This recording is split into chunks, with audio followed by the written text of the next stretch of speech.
This question is, what negotiation responses would you make to customers who want unkept liability or indemnification obligations?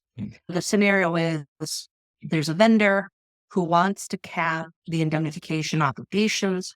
Typically, in this kind of scenario, what I find works the best is really a framework of we are not taking on unlimited liability in this transaction. The economics of the deal do not support us taking on unlimited liability. We can't take that risk on for this one deal. So that kind of response is usually where it starts. If they continue to push, then I would really focus in on what are their concerns? What kinds of things do they think they need a limited indemnity for? Is there a concern about IP? Is there a concern about something else? I'd also talk to them about other ways we can manage that risk. Is there an insurance policy, for example, personal injury, property damage? Those are things you can handle with insurance. So maybe that's what we're talking about. If it's a bad act by the vendor, let's look at what the contract says about that, because the customer does have remedies. Another way to approach it is to exclude the defense costs from a cap. So that's not limited. So that when you step in to defend that case, you will spend what needs to be spent. But the indemnification of losses and liability, those will be capped. And you can do a super cap in that case. Sometimes that works. But really, at the end of the day, vendors need to go into their contracts with a sense of how much liability are they willing to take and for what.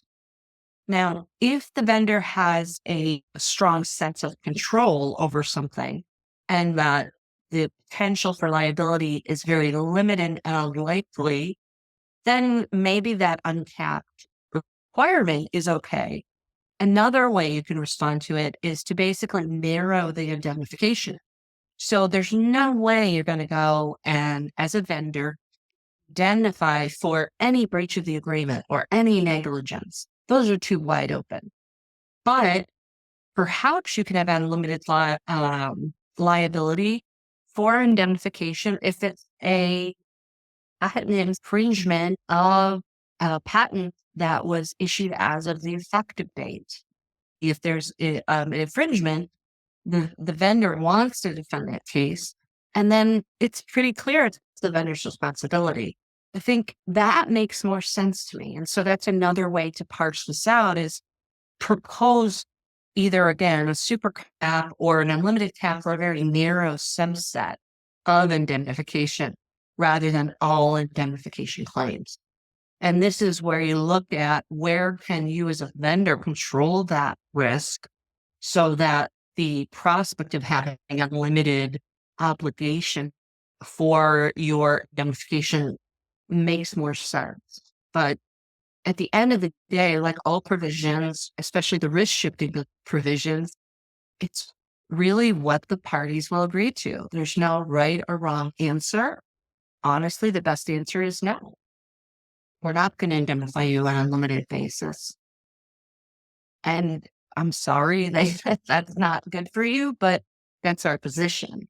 Negotiations sometimes don't work. And sometimes you have to walk away from a deal if there's too much risk associated with that deal. You take the negotiation as far as you can. You make all these arguments. You approach it and try and find resolution with lots of different ways. But if they demand unlimited liability for the indemnification or uncapped indemnification, and that's important for you as a vendor to get that cap, you'll have to decide how to proceed with this customer and whether there's a deal to be had.